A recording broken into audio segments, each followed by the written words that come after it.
Oliver, being left to himself in the undertaker's shop, set the lamp down on a workman's bench, and gazed timidly about him with a feeling of awe and dread, which many people a good deal older than he will be at no loss to understand.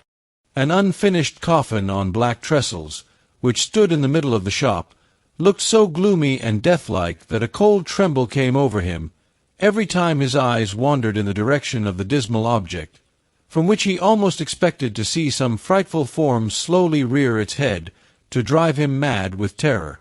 Against the wall were ranged, in regular array, a long row of elm boards cut in the same shape, looking in the dim light like high-shouldered ghosts with their hands in their breeches pockets.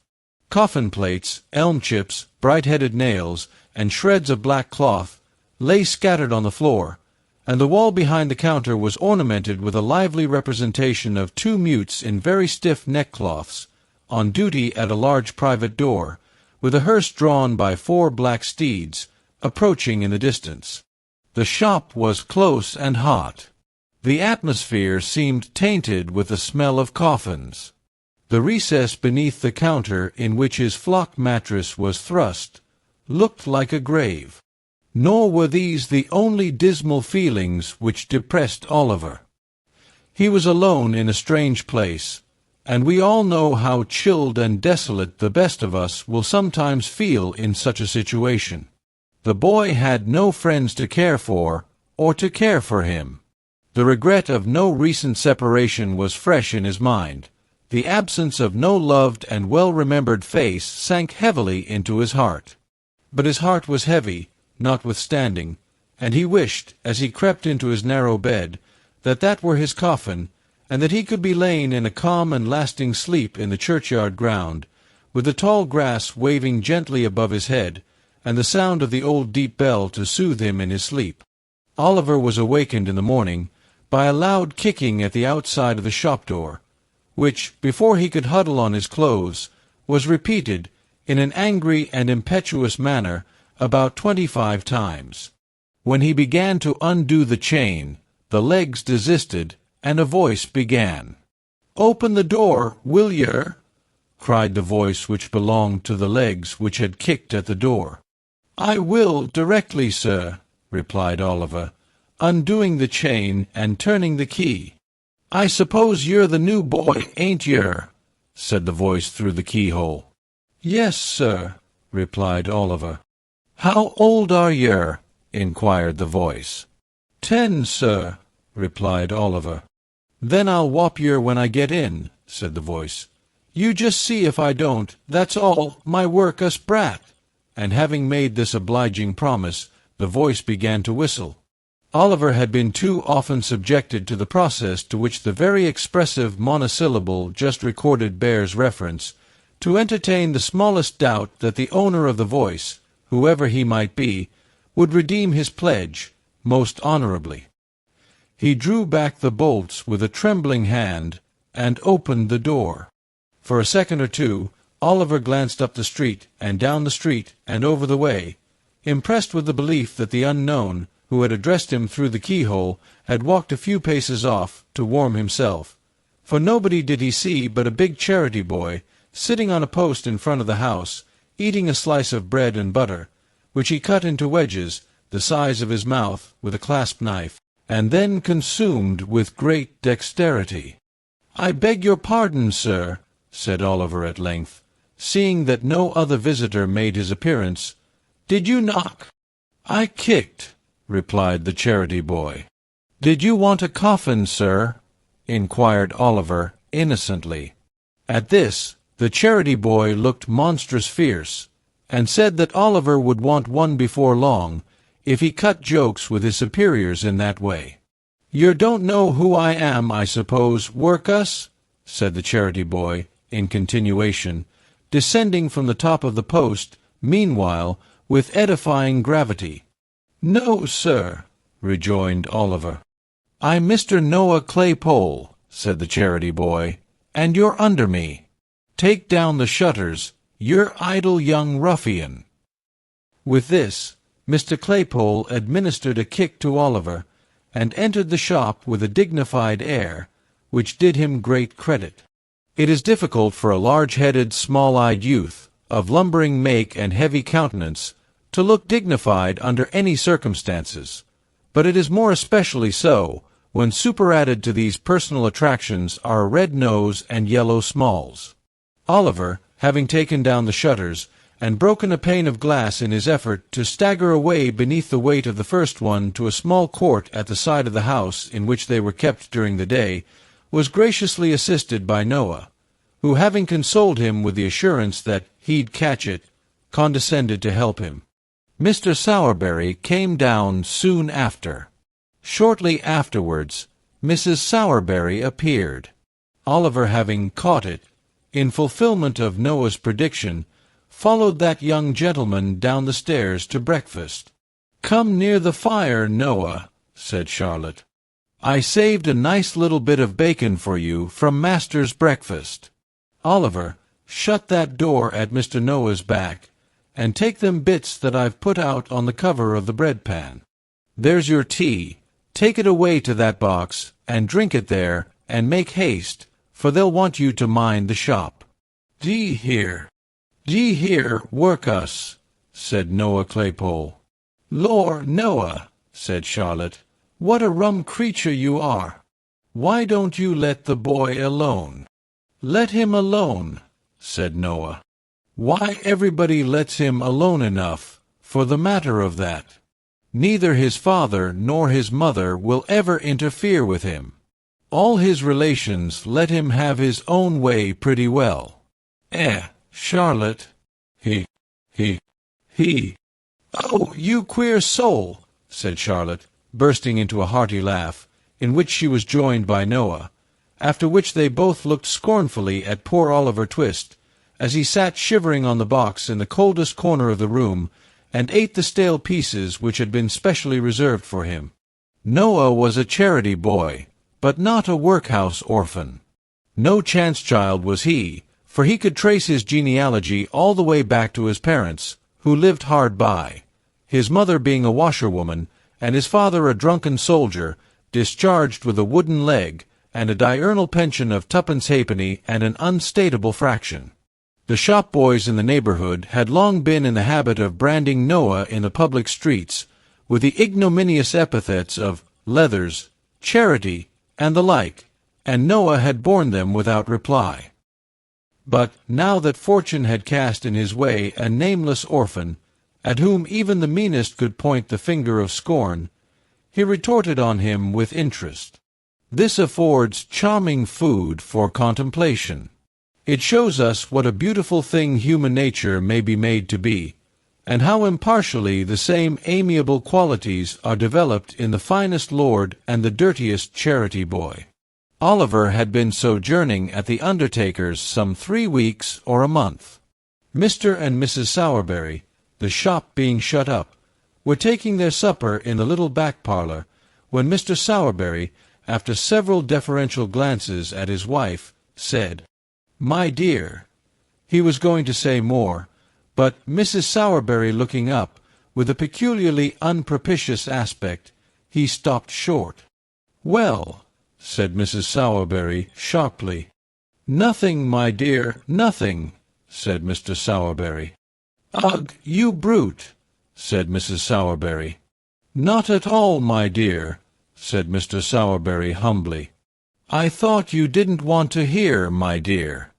I was only going to say—" "Oh, don't tell me what you were going to say," interposed Mrs. Sowerberry. "I am nobody. Don't consult me, pray. I don't want to intrude upon your secrets."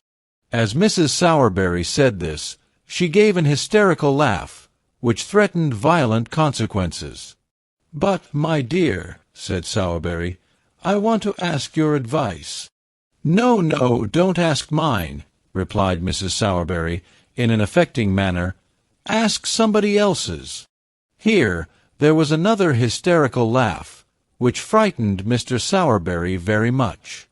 This is a very common and much approved matrimonial course of treatment, which is often very effective.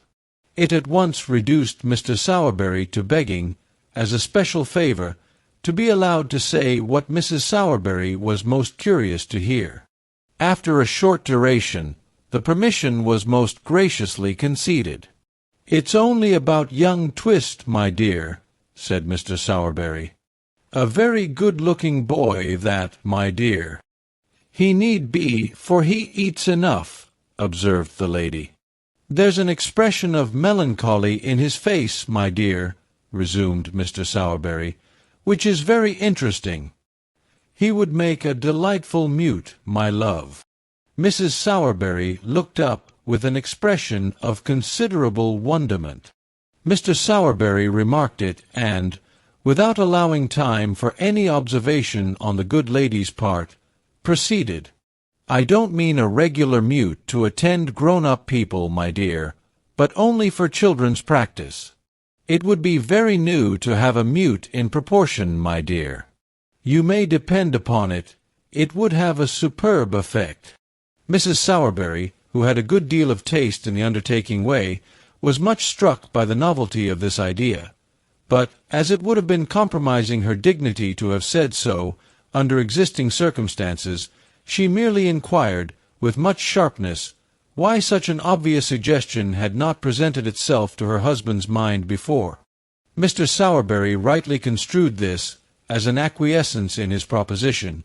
It was speedily determined, therefore, that Oliver should be at once initiated into the mysteries of the trade, and, with this view, that he should accompany his master on the very next occasion of his services being required. The occasion was not long in coming. Half an hour after breakfast next morning, Mr. Bumble entered the shop, and, supporting his cane against the counter, drew forth his large leathern pocket-book, from which he selected a small scrap of paper, which he handed over to Sowerberry. "Aha!" said the undertaker, glancing over it with a lively countenance. "An order for a coffin, eh?" "For a coffin first, and a parochial funeral afterwards," replied Mr. Bumble, fastening the strap of the leathern pocket-book, which, like himself, was very corpulent.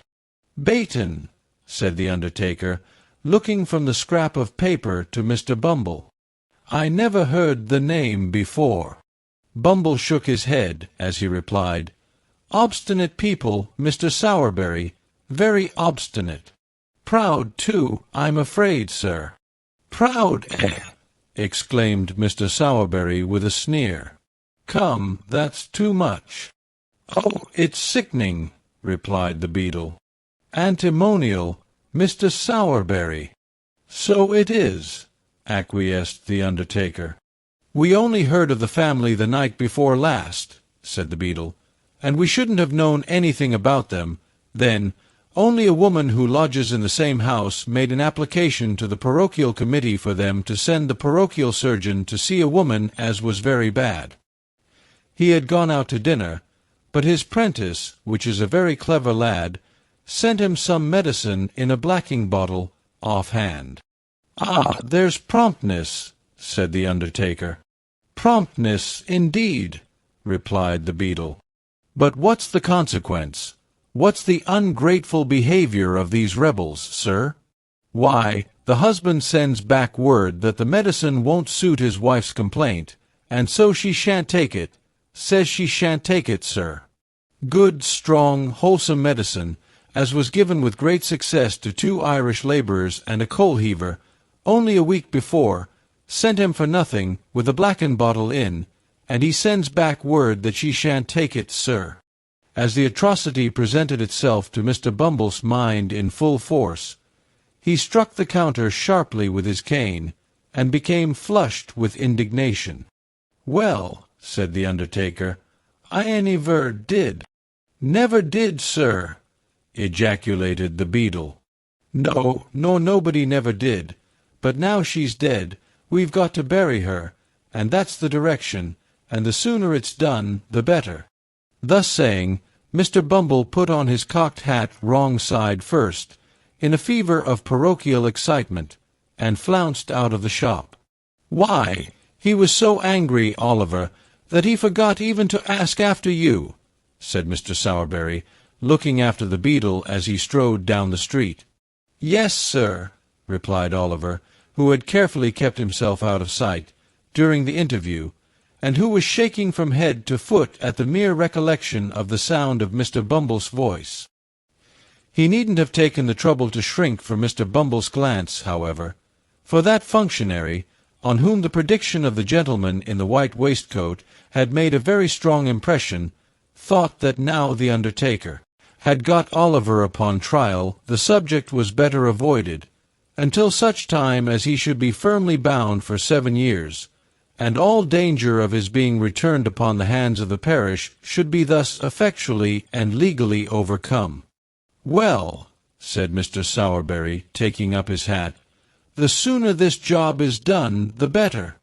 Noah, look after the shop. Oliver, put on your cap, and come with me." Oliver obeyed, and followed his master on his professional mission. They walked on, for some time, through the most crowded and densely inhabited part of the town, and then, striking down a narrow street more dirty and miserable than any they had yet passed through, paused to look for the house which was the object of their search.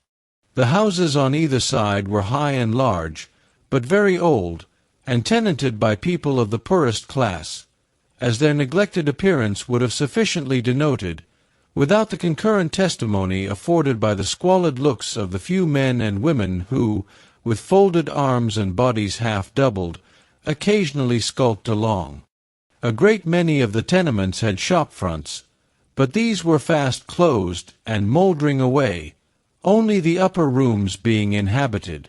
Some houses which had become insecure from age and decay were prevented from falling into the street by huge beams of wood reared against the walls and firmly planted in the road. But even these crazy dens seemed to have been selected as the nightly haunts of some houseless wretches, for many of the rough boards which supplied the place of door and window were wrenched from their positions, to afford an aperture wide enough for the passage of a human body. The kennel was stagnant and filthy. The very rats, which here and there lay putrefying in its rottenness, were hideous with famine. There was neither knocker nor bell-handle at the open door where Oliver and his master stopped. So, groping his way cautiously through the dark passage, and bidding Oliver keep close to him and not be afraid, the undertaker mounted to the top of the first flight of stairs. Stumbling against a door on the landing, he rapped at it with his knuckles. It was opened by a young girl of 13 or 14. The undertaker at once saw enough of what the room contained to know it was the apartment to which he had been directed. He stepped in. Oliver followed him. There was no fire in the room, but a man was crouching, mechanically, over the empty stove. An old woman, too, had drawn a low stool to the cold hearth, and was sitting beside him. There were some ragged children in another corner, and in a small recess, opposite the door, there lay upon the ground something covered with an old blanket. Oliver shuddered as he cast his eyes toward the place, and crept involuntarily closer to his master, for though it was covered up, the boy felt that it was a corpse. The man's face was thin and very pale. His hair and beard were grisly. His eyes were bloodshot. The old woman's face was wrinkled. Her 2 remaining teeth protruded over her under lip, and her eyes were bright and piercing. Oliver was afraid to look at either her or the man. They seemed so like the rats he had seen outside. "Nobody shall go near her," said the man, starting fiercely up, as the undertaker approached the recess. "Keep back. Damn you, keep back, if you've a life to lose." "Nonsense, my good man," said the undertaker, who was pretty well used to misery in all its shapes. "Nonsense." "I tell you," said the man, clenching his hands and stamping furiously on the floor, "I tell you I won't have her put into the ground. She couldn't rest there. The worms would worry her, not eat her. She is so worn away." The undertaker offered no reply to this raving, but producing a tape from his pocket, knelt down for a moment by the side of the body. "Ah!" said the man, bursting into tears and sinking on his knees at the feet of the dead woman. "Kneel down, kneel down! Kneel round her, every one of you, and mark my words. I say she was starved to death. I never knew how bad she was, till the fever came upon her, and then her bones were starting through the skin. There was neither fire nor candle. She died in the dark, in the dark. She couldn't even see her children's faces, though we heard her gasping out their names. I begged for her in the streets, and they sent me to prison. When I came back, she was dying, and all the blood in my heart has dried up, for they starved her to death. I swear it before the God that saw it. They starved her." He twined his hands in his hair, and, with a loud scream, rolled grovelling upon the floor, his eyes fixed, and the foam covering his lips.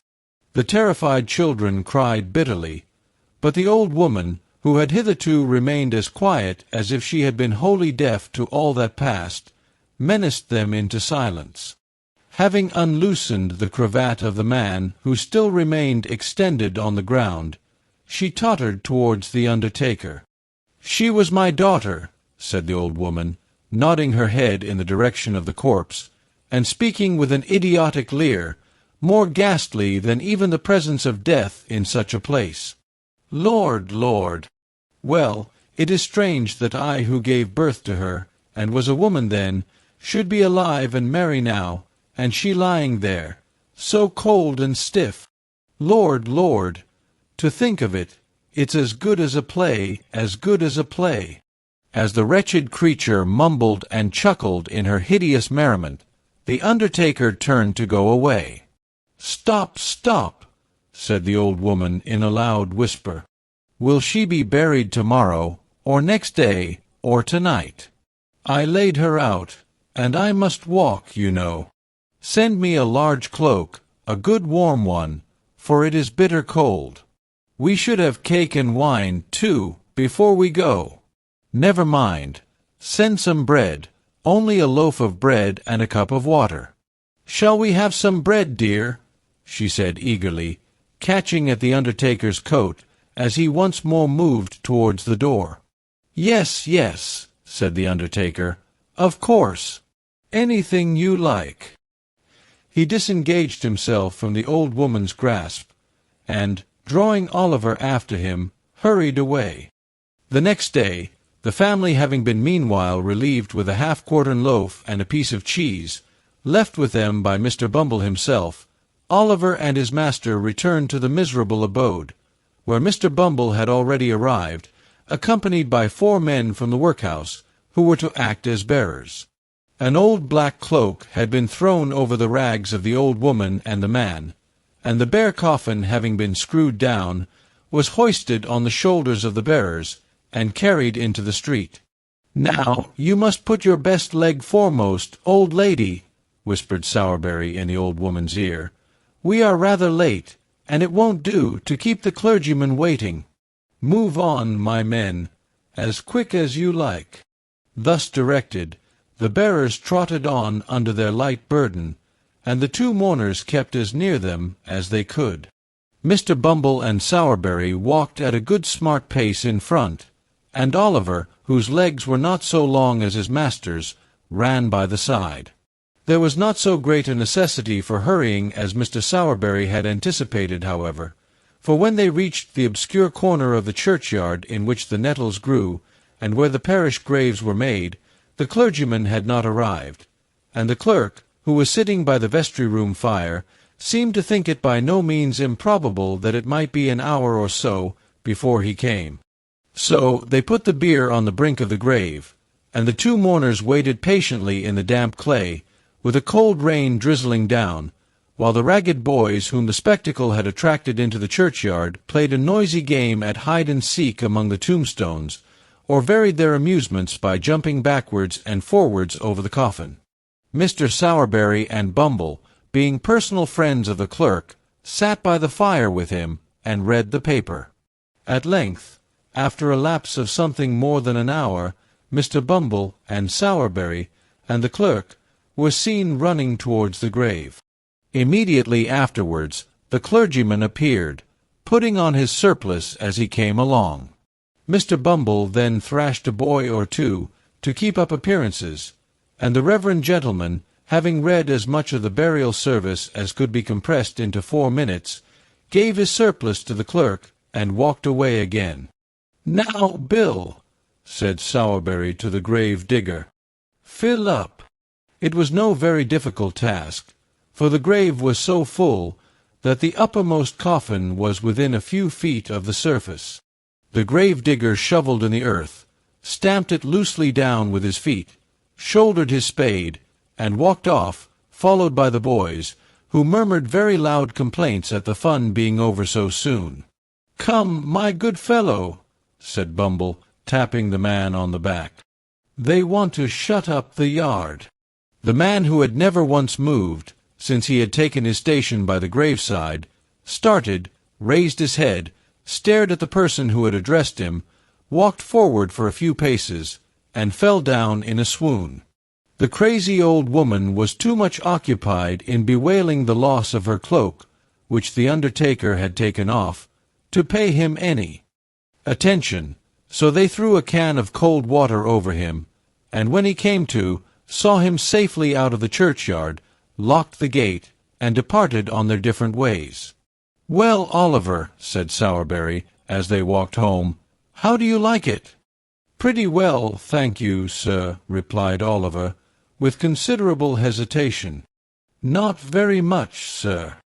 "Ah, you'll get used to it in time, Oliver," said Sowerberry. "Nothing when you are used to it, my boy."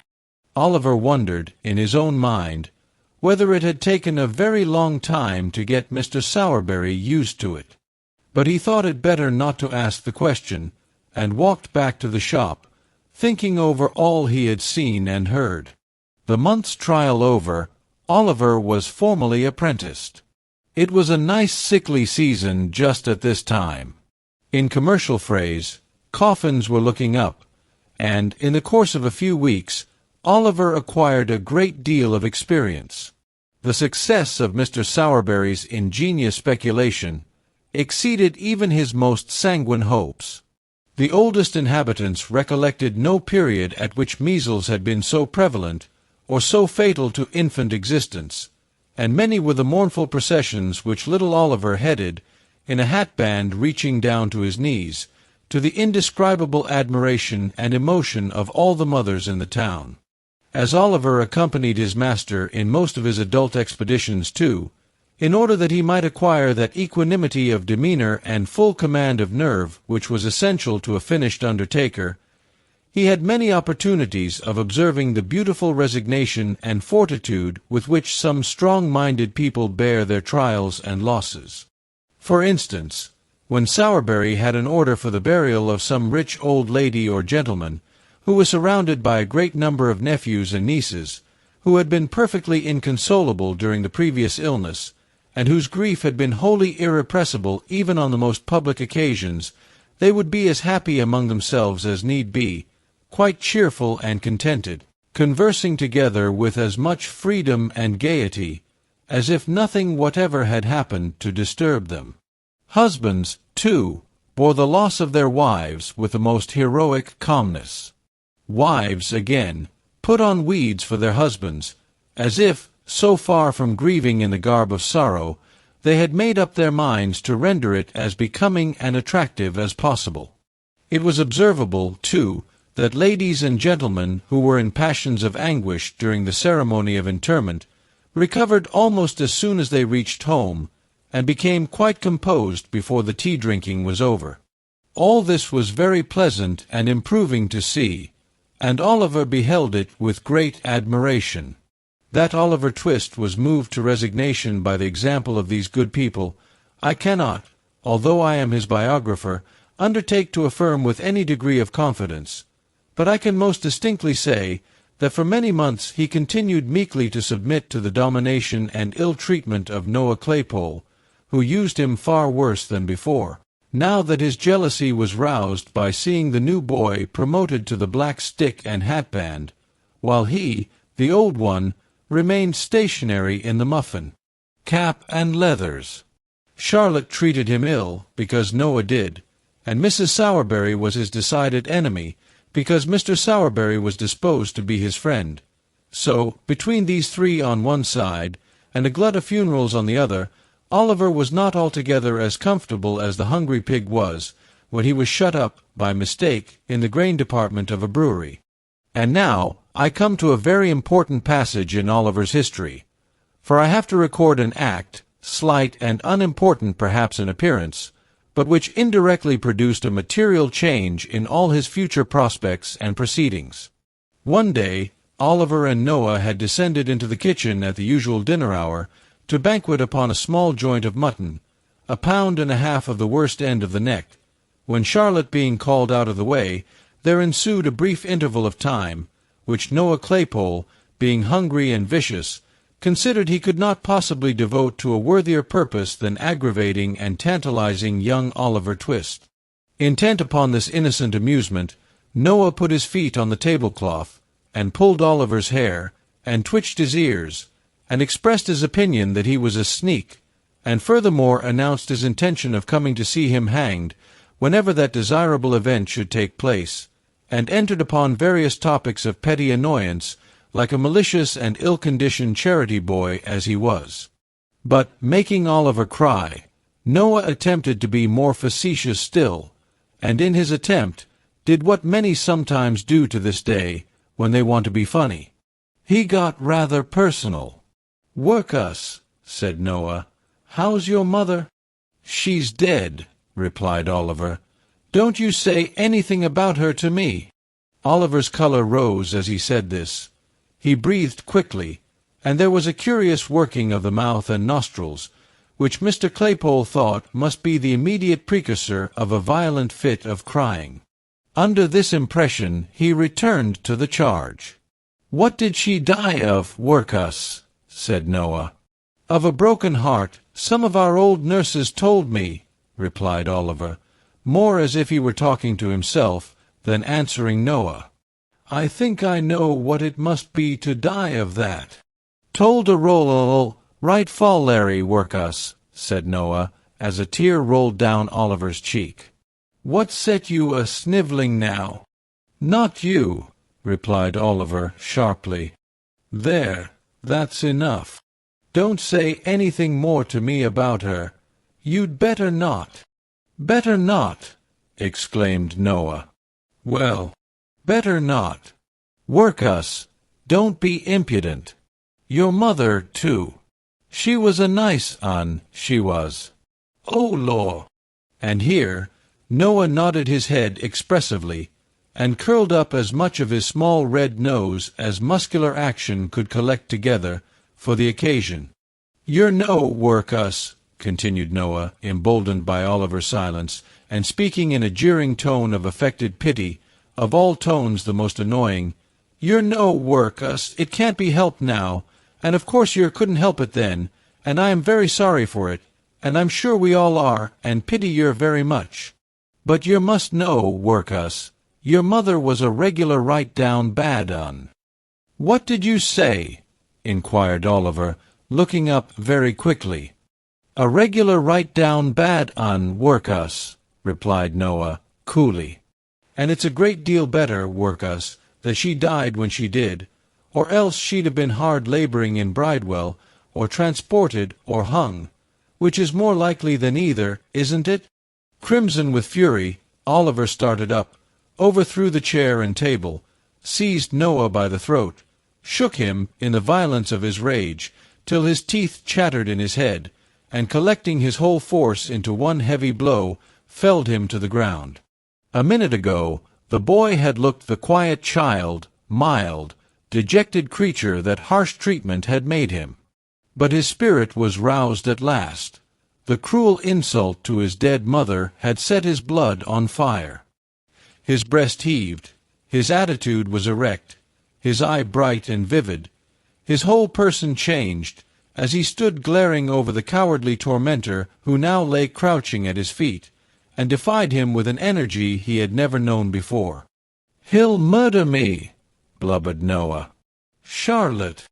Missus, here's the new boy a-murdering of me. Help! Help! Oliver's gone mad. Charlotte!"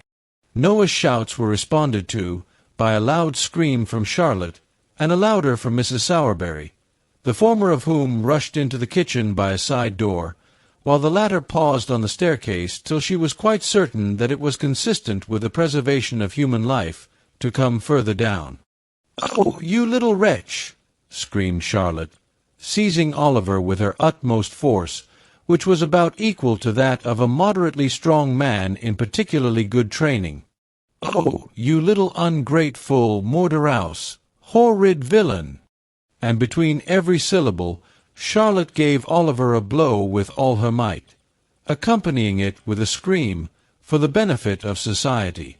Charlotte's fist was by no means a light one, but, lest it should not be effectual in calming Oliver's wrath, Mrs. Sowerberry plunged into the kitchen and assisted to hold him with one hand, while she scratched his face with the other. In this favorable position of affairs, Noah rose from the ground and pommeled him behind. This was rather too violent exercise to last long.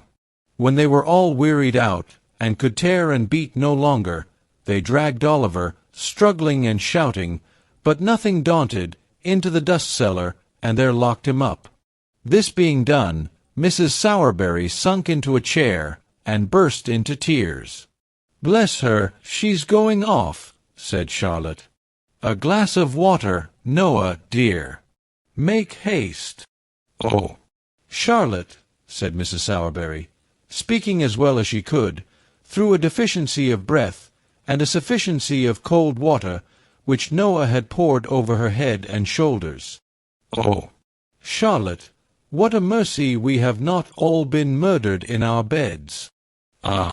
"Mercy indeed, ma'am," was the reply. "I only hope this'll teach master not to have any more of these dreadful creatures, that are born to be murderers and robbers from their very cradle. Poor Noah! He was all but killed, ma'am, when I came in." "Poor fellow!" said Mrs. Sowerberry, looking piteously on the charity boy. Noah, whose top waistcoat button might have been somewhere on a level with the crown of Oliver's head, rubbed his eyes with the inside of his wrists while this commiseration was bestowed upon him, and performed some affecting tears and sniffs. "What's to be done?" exclaimed Mrs. Sowerberry. "Your master's not at home. There's not a man in the house, and he'll kick that door down in 10 minutes. Oliver's vigorous plunges against the bit of timber in question rendered this occurrence highly probable. "Dear, dear! "I don't know, ma'am," said Charlotte, "unless we send for the police officers." "Or the millingtary," suggested Mr. Claypole. "No, no," said Mrs. Sowerberry, bethinking herself of Oliver's old friend. "Run to Mr. Bumble, Noah, and tell him to come here directly, and not to lose a minute. Never mind your cap. Make haste. You can hold a knife to that black eye as you run along. It'll keep the swelling down." Noah stopped to make no reply, but started off at his fullest speed, and very much it astonished the people who were out walking to see a charity boy tearing through the streets pell-mell, with no cap on his head and a clasp-knife at his eye. Noah Claypole ran along the streets at his swiftest pace, and paused not once for breath, until he reached the workhouse gate. Having rested here for a minute or so, to collect a good burst of sobs and an imposing show of tears and terror, he knocked loudly at the wicket, and presented such a rueful face to the aged pauper who opened it, that even he, who saw nothing but rueful faces about him at the best of times, started back in astonishment. "Why, what's the matter with the boy?" said the old pauper. "Mr. Bumble! Mr. Bumble!" cried Noah, with well-affected dismay, and in tones so loud and agitated that they not only caught the ear of Mr. Bumble himself, who happened to be hard by, but alarmed him so much that he rushed into the yard without his cocked hat, which is a very curious and remarkable circumstance, as showing that even a beadle acted upon a sudden and powerful impulse. may be afflicted with a momentary visitation of loss of self-possession and forgetfulness of personal dignity. "Oh, Mr. Bumble, sir," said Noah. "Oliver, sir, Oliver has—" "What? What?" interposed Mr. Bumble, with a gleam of pleasure in his metallic eyes. "Not run away. He hasn't run away, has he, Noah?" "No, sir, no." "Not run away, sir, but he's turned vicious," replied Noah. "He tried to murder me, sir, and then he tried to murder Charlotte, and then Mrs. What dreadful pain it is! Such agony, please, sir." And here Noah writhed and twisted his body into an extensive variety of eel-like positions, thereby giving Mr. Bumble to understand that, from the violent and sanguinary onset of Oliver Twist, he had sustained severe internal injury and damage, from which he was at that moment suffering the acutest torture. When Noah saw that the intelligence he communicated perfectly paralyzed Mr. Bumble, he imparted additional effect thereunto by bewailing his dreadful wounds 10 times louder than before, and when he observed a gentleman in a white waistcoat crossing the yard, he was more tragic in his lamentations than ever, rightly conceiving it highly expedient to attract the notice and rouse the indignation of the gentleman aforesaid. The gentleman's notice was very soon attracted, for he had not walked 3 paces when he turned angrily round, and inquired what that young cur was howling for, and why Mr. Bumble did not favor him with something which would render the series of vocular exclamations so designated an involuntary process. "It's a poor boy from the free school, sir," replied Mr. Bumble, "who has been nearly murdered, all but murdered, sir, by young Twist." "By Jove!" exclaimed the gentleman in the white waistcoat, stopping short. "I knew it. I felt a strange presentiment from the very first that audacious young savage would come to be hung. He has likewise attempted, sir, to murder the female servant," said Mr. Bumble, with a face of ashy paleness. "And his missus," interposed Mr. Claypole. "And his master, too, I think you said, Noah," added Mr. Bumble. "No.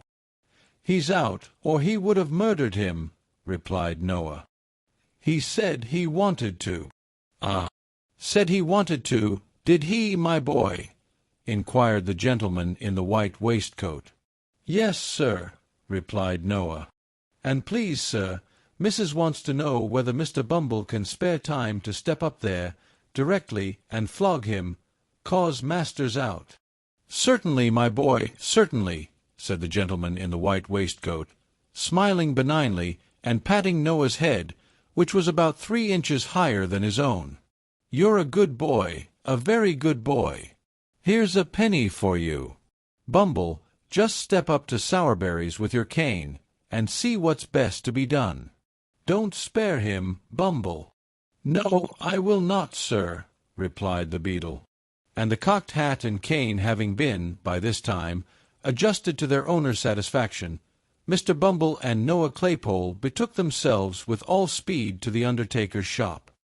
Here the position of affairs had not at all improved.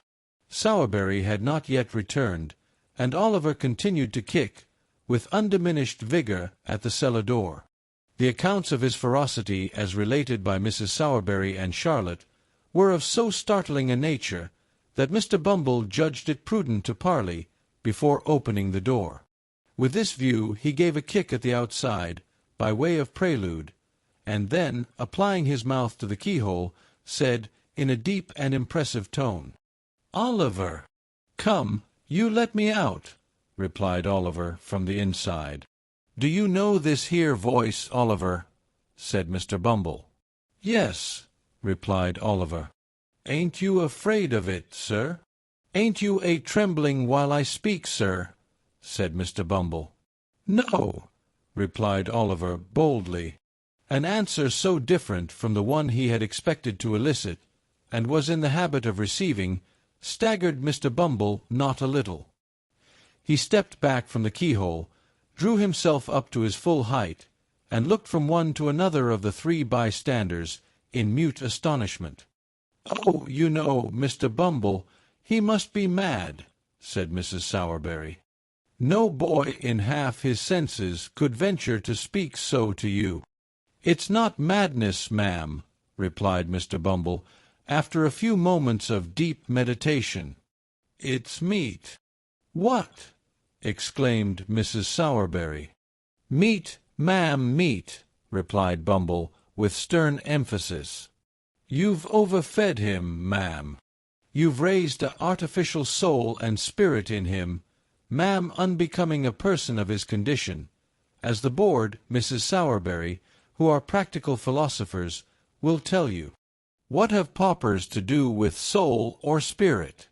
It's quite enough that we let them have live bodies. If you had kept the boy on gruel, ma'am, this would never have happened."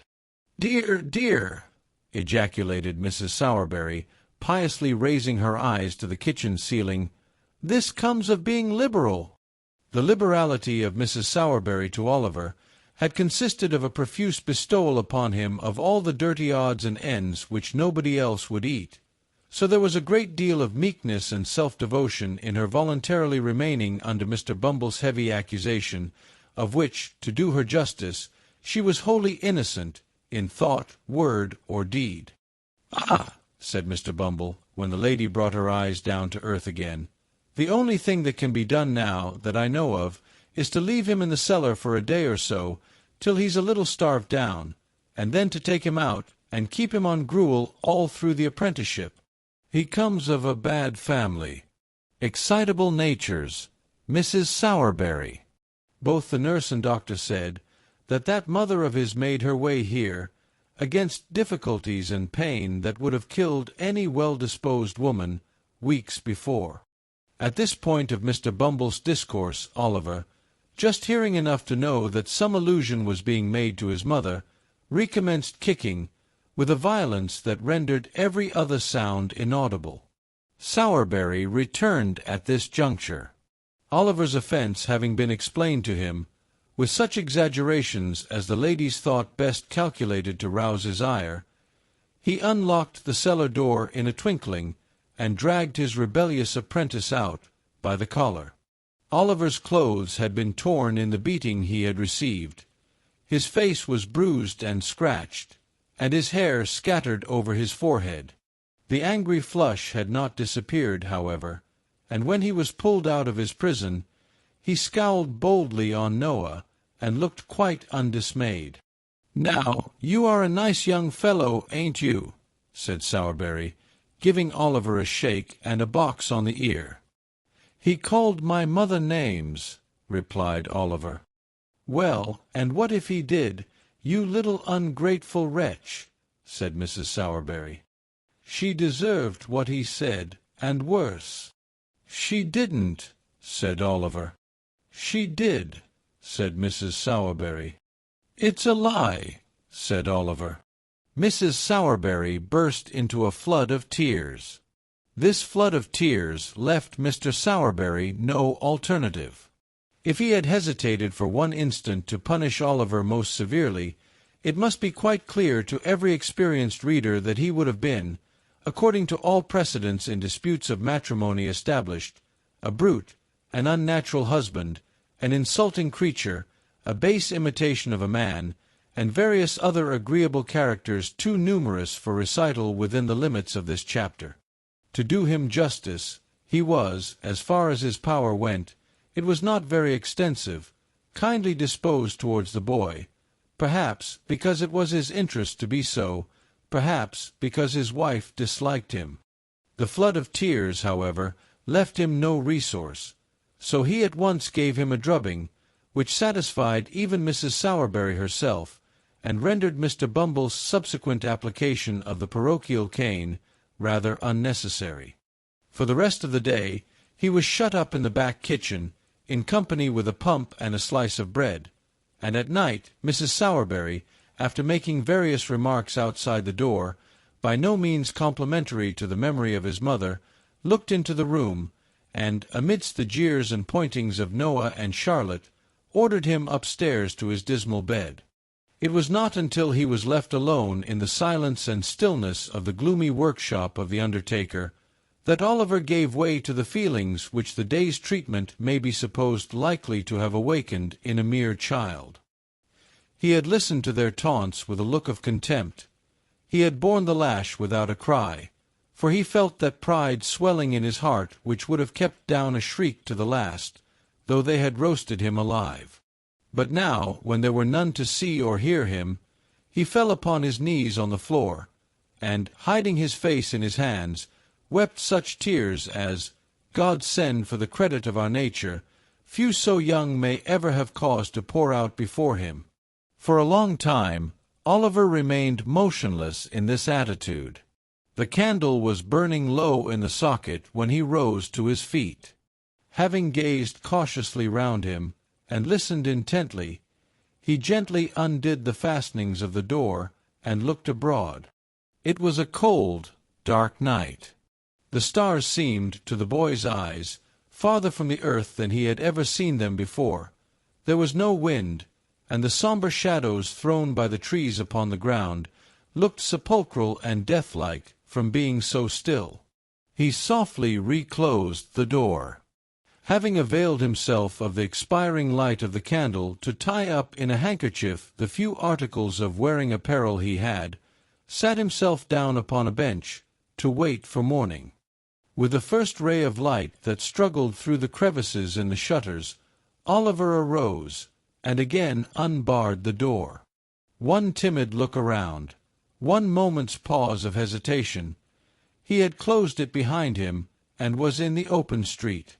He looked to the right and to the left, uncertain whither to fly. He remembered to have seen the wagons, as they went out, toiling up the hill.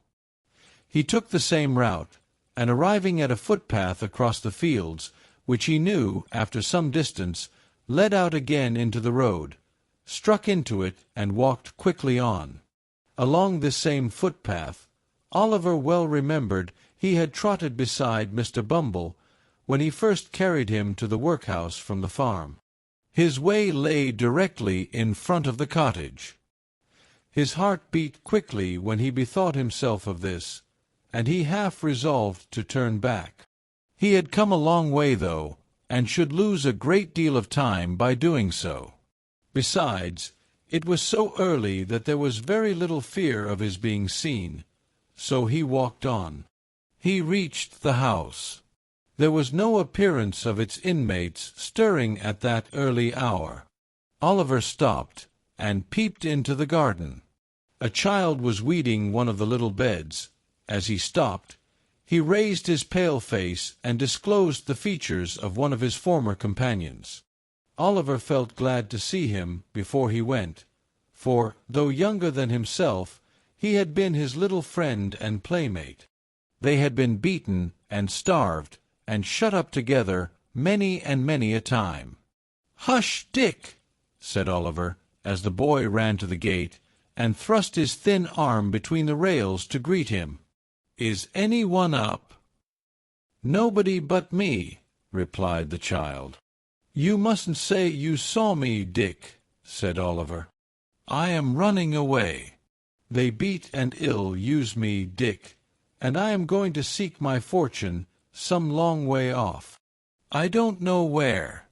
How pale you are!" "I heard the doctor tell them I was dying," replied the child with a faint smile. "I am very glad to see you, dear, but don't stop, don't stop." "Yes, yes, I will, to say good be to you," replied Oliver. "I shall see you again, Dick." "I know I shall. You will be well and happy." "I hope so," replied the child. "After I am dead, but not before. I know the doctor must be right, Oliver, because I dream so much of heaven and angels and kind faces that I never see when I am awake." "Kiss me," said the child, climbing up the low gate and flinging his little arms round Oliver's neck. "Good be ye, dear. God bless you." The blessing was from a young child's lips, but it was the first that Oliver had ever heard invoked upon his head, and through the struggles and sufferings and troubles and changes of his afterlife, he never once forgot it. Oliver reached the stile at which the bypath terminated, and once more gained the high road. It was 8 o'clock now. Though he was nearly 5 miles away from the town, he ran and hid behind the hedges, by turns, till noon, fearing that he might be pursued and overtaken. Then he sat down to rest by the side of the milestone, and began to think, for the first time, where he had better go and try to live. The stone by which he was seated bore, in large characters, an intimation that it was just 70 miles from that spot to London. The name awakened a new train of ideas in the boy's mind. London, that great place. Nobody, not even Mr. Bumble, could ever find him there. He had often heard the old men in the workhouse, too, say that no lad of spirit need want in London, and that there were ways of living in that vast city which those who had been bred up in country parts had no idea of. It was the very place for a homeless boy, who must die in the streets unless someone helped him. As these things passed through his thoughts, he jumped upon his feet, and again walked forward. He had diminished the distance between himself and London by full 4 miles more, before he recollected how much he must undergo ere he could hope to reach his place of destination. As this consideration forced itself upon him, he slackened his pace a little, and meditated upon his means of getting there. He had a crust of bread, a coarse shirt, and 2 pairs of stockings in his bundle. He had a penny, too, a gift of Sowerberries after some funeral in which he had acquitted himself more than ordinarily well, in his pocket. A clean shirt, thought Oliver, is a very comfortable thing, and so are 2 pairs of darned stockings, and so is a penny, but they are small helps to a 65 miles walk in winter-time. But Oliver's thoughts, like those of most other people, although they were extremely ready and active to point out his difficulties, were wholly at a loss to suggest any feasible mode of surmounting them. So, after a good deal of thinking to no particular purpose, he changed his little bundle over to the other shoulder and trudged on. Oliver walked 20 miles that day, and all that time tasted nothing but the crust of dry bread and a few draughts of water, which he begged at the cottage doors by the roadside. When the night came, he turned into a meadow, and, creeping close under a hayrick, determined to lie there till morning. He felt frightened at first, for the wind moaned dismally over the empty fields, and he was cold and hungry, and more alone than he had ever felt before. Being very tired with his walk, however, he soon fell asleep and forgot his troubles. He felt cold and stiff when he got up next morning, and so hungry that he was obliged to exchange the penny for a small loaf in the very first village through which he passed. He had walked no more than 12 miles when night closed in again. His feet were sore, and his legs so weak that they trembled beneath him. Another night passed in the bleak damp air made him worse. When he set forward on his journey next morning, he could hardly crawl along. He waited at the bottom of a steep hill till a stagecoach came up, and then begged of the outside passengers, but there were very few who took any notice of him, and even those told him to wait till they got to the top of the hill, and then let them see how far he could run for a halfpenny. Poor Oliver tried to keep up with the coach a little way, but was unable to do it, by reason of his fatigue and sore feet. When the outside saw this, they put their halfpence back into their pockets again, declaring that he was an idle young dog, and didn't deserve anything, and the coach rattled away and left only a cloud of dust behind. In some villages, large painted boards were fixed up, warning all persons who begged within the district that they would be sent to jail. This frightened Oliver very much, and made him glad to get out of those villages with all possible expedition. In others, he would stand about the inn-yards, and look mournfully at every one who passed, a proceeding which generally terminated in the landlady's ordering one of the postboys who were lounging about to drive that strange boy out of the place, for she was sure he had come to steal something. If he begged at a farmer's house, 10 to 1 but they threatened to set the dog on him, and when he showed his nose in a shop, they talked about the beetle, which brought Oliver's heart into his mouth, very often the only thing he had there, for many hours together. In fact, if it had not been for a good-hearted turnpike man and a benevolent old lady, Oliver's troubles would have been shortened by the very same process which had put an end to his mother's. In other words, he would most assuredly have fallen dead upon the king's highway. But the turnpike man gave him a meal of bread and cheese, and the old lady, who had a shipwrecked grandson wandering barefoot in some distant part of the earth, took pity upon the poor orphan, and gave him what little she could afford, and more, with such kind and gentle words, and such tears of sympathy and compassion, that they sank deeper into Oliver's soul than all the sufferings he had ever undergone. Early on the 7th morning after he had left his native place, Oliver limped slowly into the little town of Barnet. The window shutters were closed. The street was empty.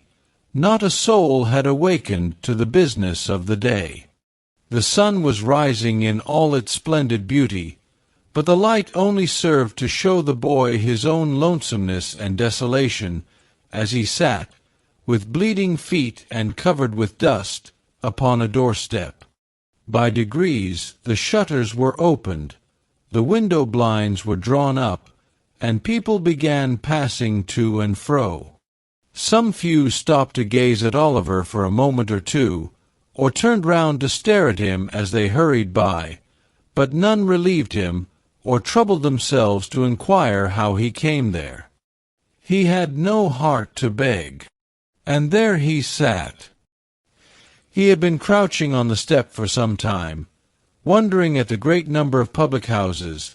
Every other house in Barnet was a tavern, large or small, gazing listlessly at the coaches as they passed through, and thinking how strange it seemed that they could do, with ease, in a few hours, what it had taken him a whole week of courage and determination beyond his years to accomplish, when he was roused by observing that a boy, who had passed him carelessly some minutes before, had returned, and was now surveying him most earnestly from the opposite side of the way.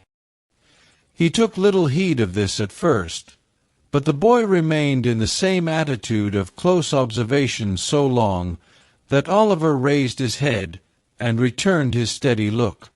Upon this, the boy crossed over, and walking close up to Oliver, said, "Hello, my covey! What's the row?" The boy who addressed this inquiry to the young wayfarer was about his own age, but one of the queerest-looking boys that Oliver had even seen. He was a snub-nosed, flat-browed, common-faced boy enough, and as dirty a juvenile as one would wish to see, but he had about him all the airs and manners of a man. He was short of his age, with rather bow legs and little, sharp, ugly eyes. His hat was stuck on the top of his head so lightly that it threatened to fall off every moment, and would have done so very often if the wearer had not had a knack of every now and then giving his head a sudden twitch, which brought it back to its old place again. He wore a man's coat, which reached nearly to his heels. He had turned the cuffs back, halfway up his arm, to get his hands out of the sleeves, apparently with the ultimate view of thrusting them into the pockets of his corduroy trousers, for there he kept them. He was, altogether, as roystering and swaggering a young gentleman as ever stood 4 feet 6, or something less, in the bluchers. "Hullo, my covey! What's the row?" said this strange young gentleman to Oliver. "I am very hungry and tired," replied Oliver, the tears standing in his eyes as he spoke. "I have walked a long way. I have been walking these 7 days." "Walking for 7 days," said the young gentleman. "Oh, I see. Beak's order, eh? But," he added, noticing Oliver's look of surprise, "I suppose you don't know what a beak is, my flash companion." Oliver mildly replied that he had always heard a bird's mouth described by the term in question. "My eyes, how green!" exclaimed the young gentleman. "Why, a beak's a magistrate, and when you walk by a beak's order, it's not straightforward, but always a going up, and never a coming down again. Was you never on the mill?" "What mill?" inquired Oliver. "What mill?" "Why, the mill. The mill as takes up so little room that it'll work inside a stone jug, and always goes better when the wind's low with people than when it's high. Echoes then they can't get workmen." "But come," said the young gentleman, "you want grub, and you shall have it. I'm at low water mark myself, only 1 bob and a magpie, but as far as it goes, I'll fork out and stump. Up with you on your pins. There. Now then, Morris." Assisting Oliver to rise, the young gentleman took him to an adjacent chandler's shop, where he purchased a sufficiency of ready-dressed ham and a half-quartern loaf, or, as he himself expressed it, a 4-penny bran, the ham being kept clean and preserved from dust, by the ingenious expedient of making a hole in the loaf by pulling out a portion of the crumb and stuffing it therein. Taking the bread under his arm, the young gentleman turned into a small public-house, and led the way to a tap-room in the rear of the premises. Here a pot of beer was brought in, by direction of the mysterious youth, and Oliver, falling to at his new friend's bidding, made a long and hearty meal, during the progress of which the strange boy eyed him from time to time with great attention. "Going to London?" said the strange boy, when Oliver had at length concluded. "Yes." "Got any lodgings?" "No." "Money?" "No."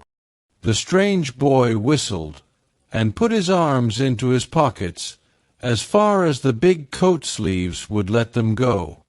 "Do you live in London?" inquired Oliver. "Yes." "I do when I'm at home," replied the boy. "I suppose you want some place to sleep in tonight, don't you?" "I do, indeed," answered Oliver. "I have not slept under a roof since I left the country." "Don't fret your eyelids on that score," said the young gentleman. "I've got to be in London tonight, and I know a 'spectable old gentleman as lives there, what'll give you lodgings for nothink, and never ask for the change. That is, if any gentleman he knows introduces you. And don't he know me?" "Oh, no." "Not in the least?" "By no means." "Certainly not." The young gentleman smiled, as if to intimate that the latter fragments of discourse were playfully ironical, and finished the beer as he did so. This unexpected offer of shelter was too tempting to be resisted, especially as it was immediately followed up by the assurance that the old gentleman referred to would doubtless provide Oliver with a comfortable place without loss of time. This led to a more friendly and confidential dialogue, from which Oliver discovered that his friend's name was Jack Dawkins, and that he was a peculiar pet and protégé of the elderly gentleman before mentioned. Mr. Dawkins's appearance did not say a vast deal in favor of the comforts which his patron's interest obtained for those whom he took under his protection, but, as he had a rather flighty and dissolute mode of conversing, and furthermore avowed that among his intimate friends he was better known by the sobriquet of the Artful Dodger, Oliver concluded that, being of a dissipated and careless turn, the moral precepts of his benefactor had hitherto been thrown away upon him. Under this impression, he secretly resolved to cultivate the good opinion of the old gentleman as quickly as possible, and, if he found the Dodger incorrigible, as he more than half suspected he should, to decline the honor of his farther acquaintance. As John Dawkins objected to their entering London before nightfall, it was nearly 11 o'clock when they reached the turnpike at Islington. They crossed from the Angel into St. John's Road, struck down the small street which terminates at Sadler's Wells Theatre, through Exmouth Street and Coppice Row, down the little court by the side of the workhouse, across the classic ground which once bore the name of Hockley in the Hole, thence into Little Saffron Hill, and so into Saffron Hill the Great, along which the Dodger scud at a rapid pace, directing Oliver to follow close at his heels. Although Oliver had enough to occupy his attention in keeping sight of his leader, he could not help bestowing a few hasty glances on either side of the way as he passed along. A dirtier or more wretched place he had never seen. The street was very narrow and muddy, and the air was impregnated with filthy odors. There were a good many small shops, but the only stock in trade appeared to be heaps of children, who, even at that time of night, were crawling in and out at the doors, or screaming from the inside. The sole places that seemed to prosper amid the general blight of the place were the public houses, and in them the lowest orders of Irish were wrangling with might and main. Covered ways and yards, which here and there diverged from the main street, disclosed little knots of houses, where drunken men and women were positively wallowing in filth, and from several of the doorways great ill-looking fellows were cautiously emerging, bound, to all appearance, on no very well-disposed or harmless errands. Oliver was just considering whether he hadn't better run away, when they reached the bottom of the hill.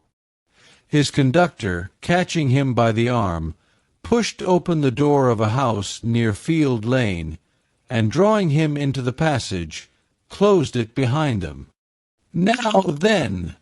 cried a voice from below, in reply to a whistle from the Dodger. "Plummy and slam," was the reply.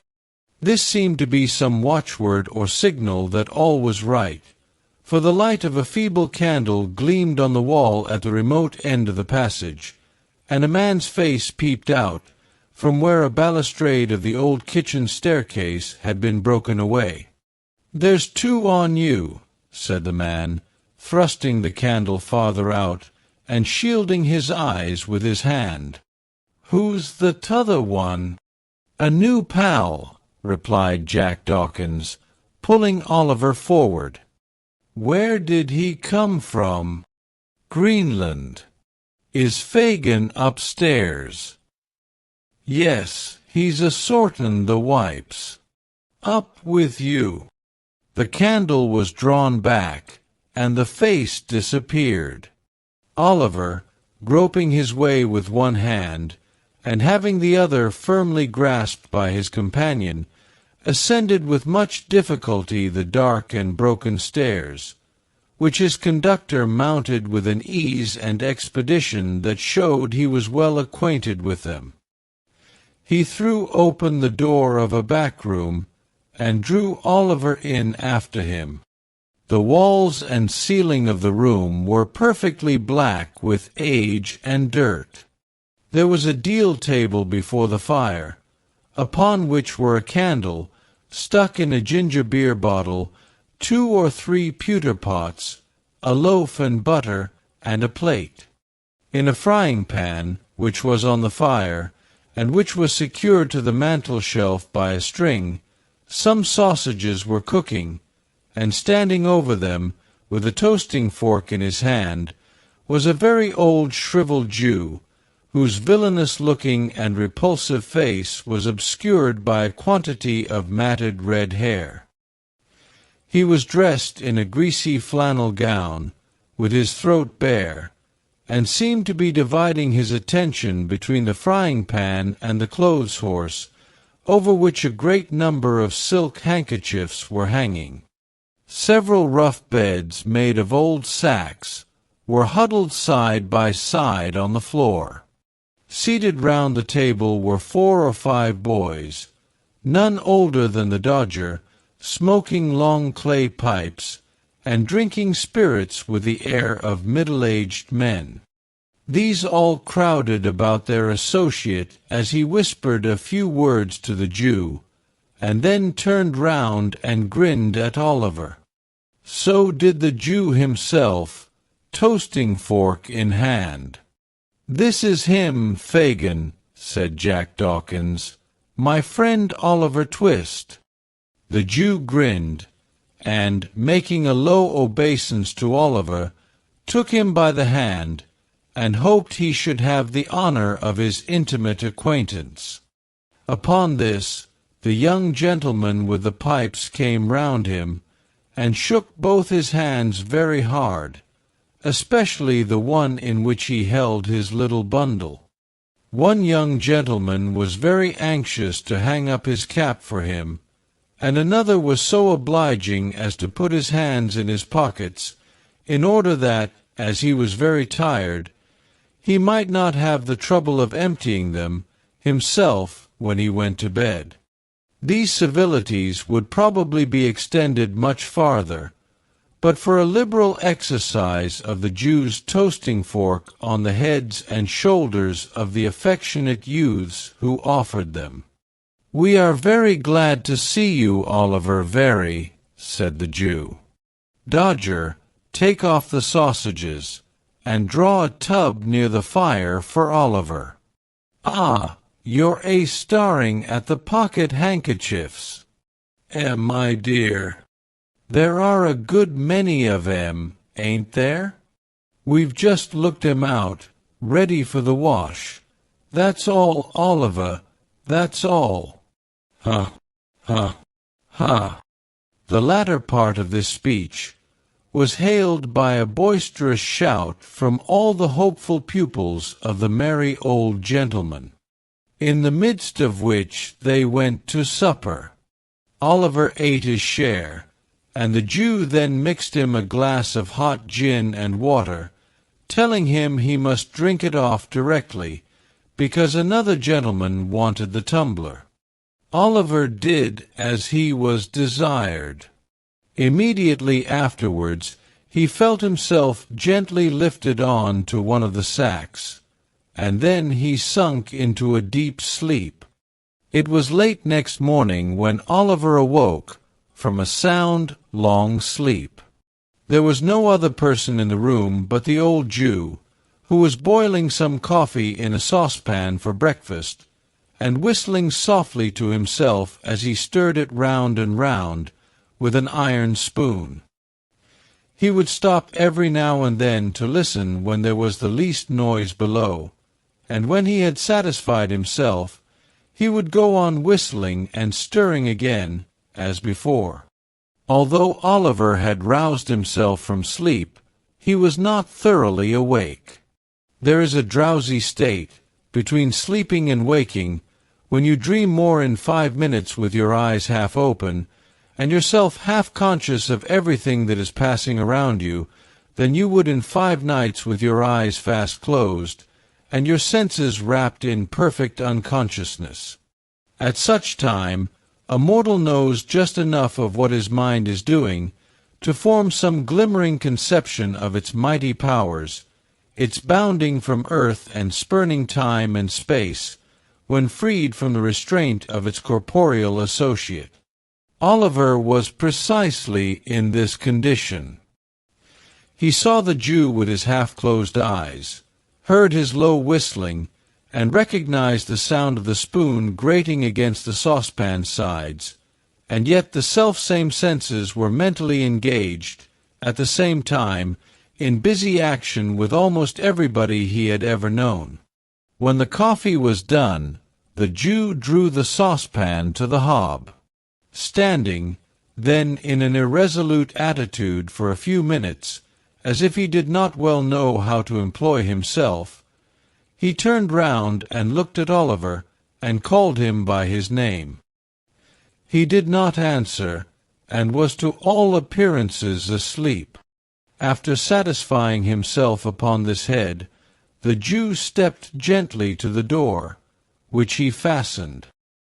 He then drew forth, as it seemed to Oliver, from some trap in the floor, a small box which he placed carefully on the table.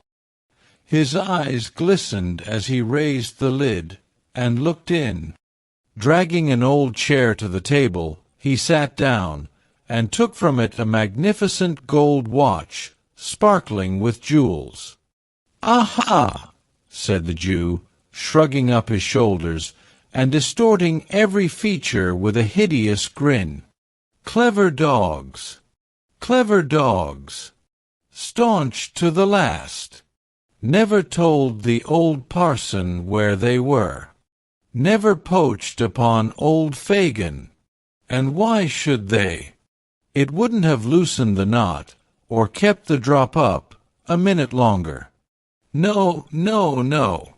Fine fellows! Fine fellows!" With these, and other muttered reflections of the like nature, the Jew once more deposited the watch in its place of safety.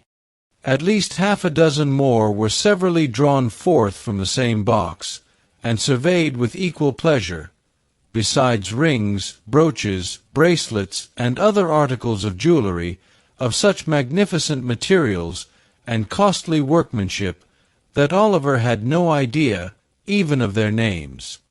Having replaced these trinkets, the Jew took out another, so small that it lay in the palm of his hand.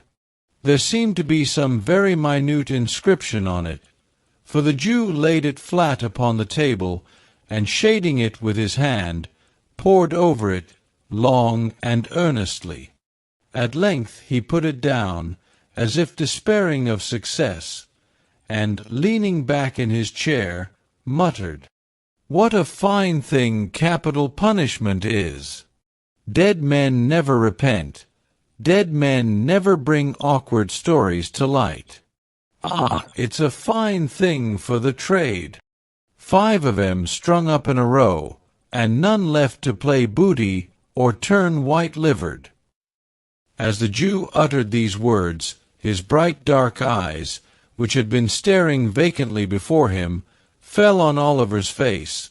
The boy's eyes were fixed on his in mute curiosity, and although the recognition was only for an instant, for the briefest space of time that can possibly be conceived, it was enough to show the old man that he had been observed. He closed the lid of the box with a loud crash, and, laying his hand on a bread-knife which was on the table, started furiously up. He trembled very much, though, for, even in his terror, Oliver could see that the knife quivered in the air. "What's that?" said the Jew. "What do you watch me for? Why are you awake? What have you seen? Speak out, boy! Quick, quick! For your life!" "I wasn't able to sleep any longer, sir," replied Oliver, meekly. "I am very sorry if I have disturbed you, sir." "You were not awake an hour ago," said the Jew, scowling fiercely on the boy. "No, no, indeed," replied Oliver. "Are you sure?" cried the Jew, with a still fiercer look than before, and a threatening attitude. "Upon my word, I was not, sir," replied Oliver earnestly. "I was not, indeed, sir." "Tush, tush, my dear," said the Jew, abruptly resuming his old manner, and playing with the knife a little before he laid it down, as if to induce the belief that he had caught it up in mere sport. "Of course I know that, my dear. I only tried to frighten you. You're a brave boy. Huh, huh. You're a brave boy, Oliver." The Jew rubbed his hands with a chuckle, but glanced uneasily at the box, notwithstanding. "Did you see any of these pretty things, my dear?" said the Jew, laying his hand upon it after a short pause. "Yes, sir," replied Oliver. "Ah!"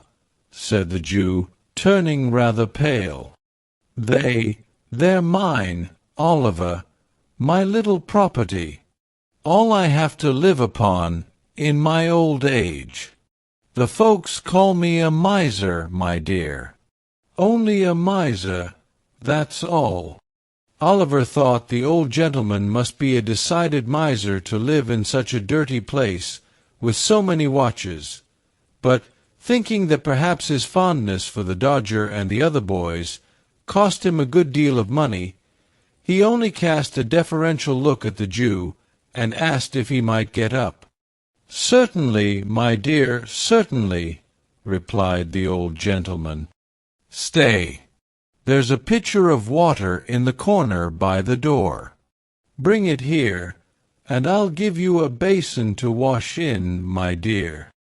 Oliver got up, walked across the room, and stooped for an instant to raise the pitcher. When he turned his head, the box was gone. He had scarcely washed himself and made everything tidy by emptying the basin out of the window, agreeably to the Jew's directions, when the Dodger returned, accompanied by a very sprightly young friend, whom Oliver had seen smoking on the previous night, and who was now formally introduced to him as Charlie Bates. The four sat down to breakfast on the coffee and some hot rolls and ham which the Dodger had brought home in the crown of his hat. "Well," said the Jew, glancing slyly at Oliver, and addressing himself to the Dodger, "I hope you've been at work this morning, my dears?" "Hard," replied the Dodger. "As nails," added Charlie Bates. "Good boys," said the Jew. "What have you got, Dodger?" "A couple of pocket-books," replied that young gentleman. "Lined?" inquired the Jew with eagerness. "Pretty well," replied the Dodger, producing two pocket-books, one green and the other red. "Not so heavy as they might be," said the Jew, after looking at the insides carefully, "but very neat and nicely made. Ingenious workman, ain't he, Oliver?" "Very indeed, sir," said Oliver, at which Mr. Charles Bates laughed uproariously, very much to the amazement of Oliver, who saw nothing to laugh at in anything that had passed. "And what have you got, my dear?"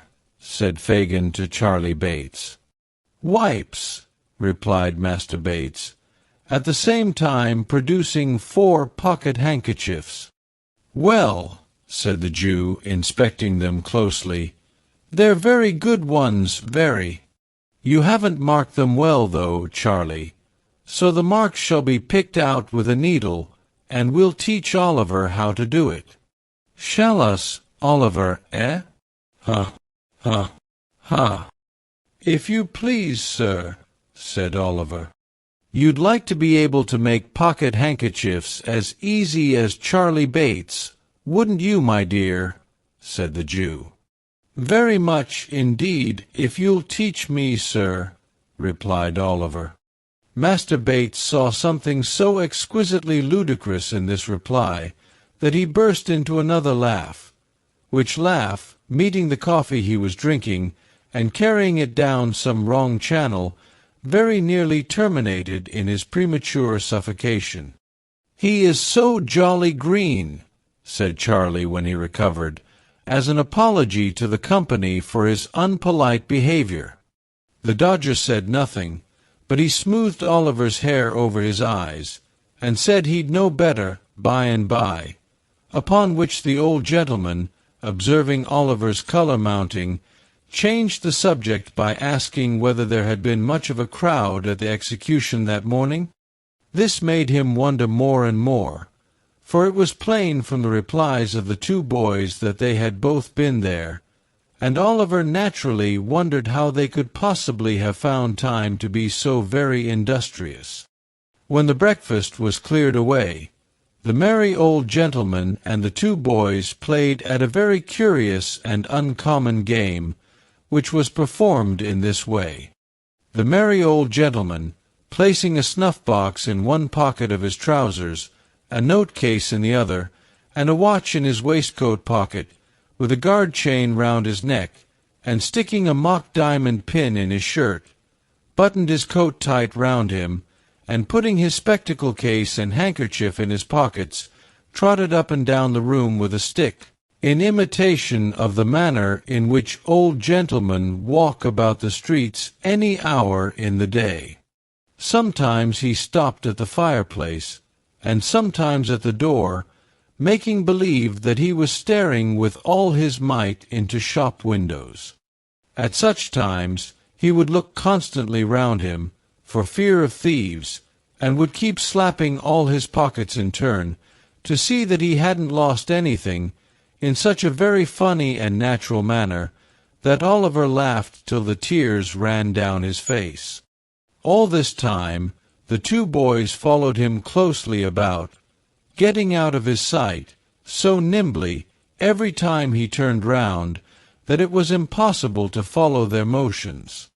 At last the Dodger trod upon his toes, or ran upon his boot accidentally, while Charlie Bates stumbled up against him behind, and in that one moment they took from him, with the most extraordinary rapidity, snuff-box, note-case, watch-guard, chain, shirt-pin, pocket-handkerchief, even the spectacle-case.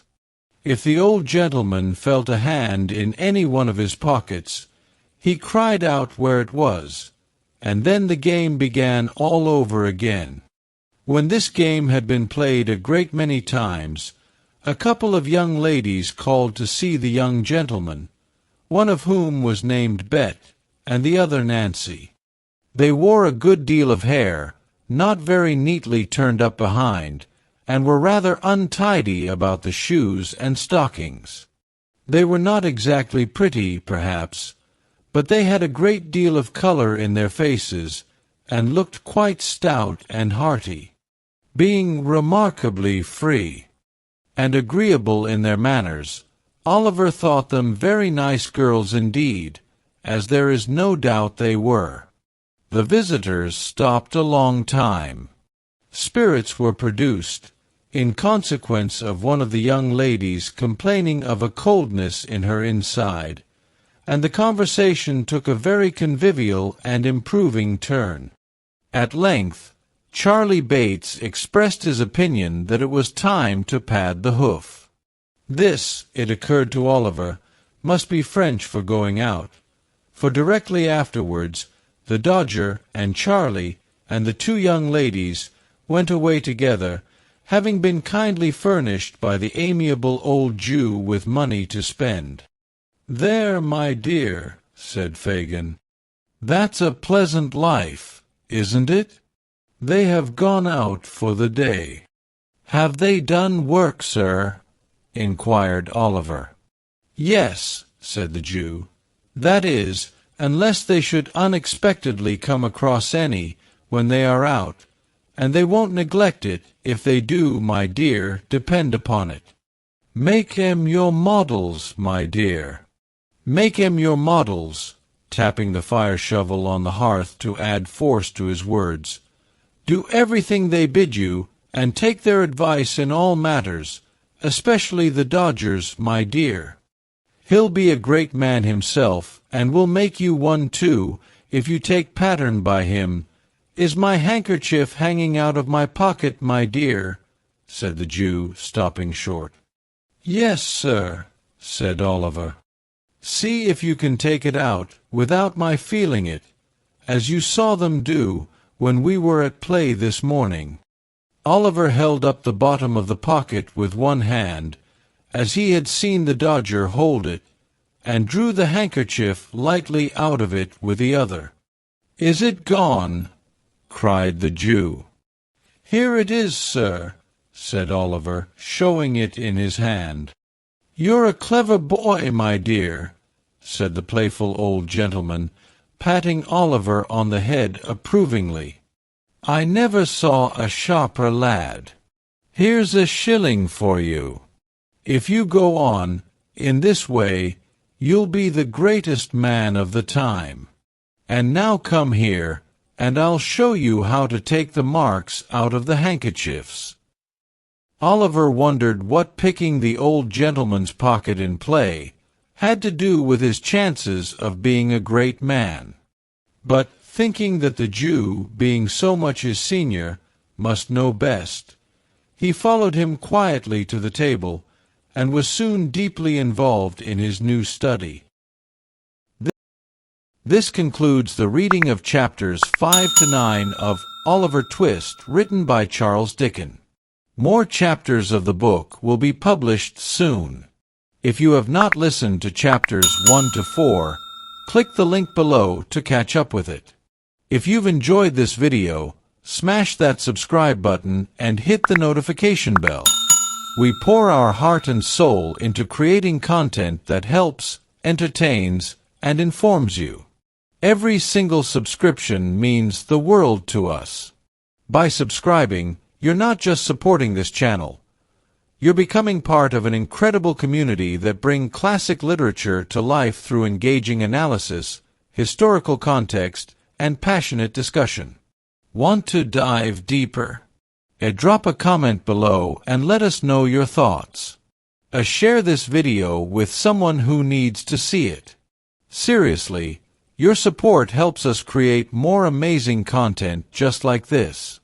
Whether it's a quick like, a share, or a full subscription, every single action makes a huge difference. Can't wait to see you in the next video. Until then, be the change you want to see. Your potential is limitless. Keep growing, keep learning, and believe in your journey.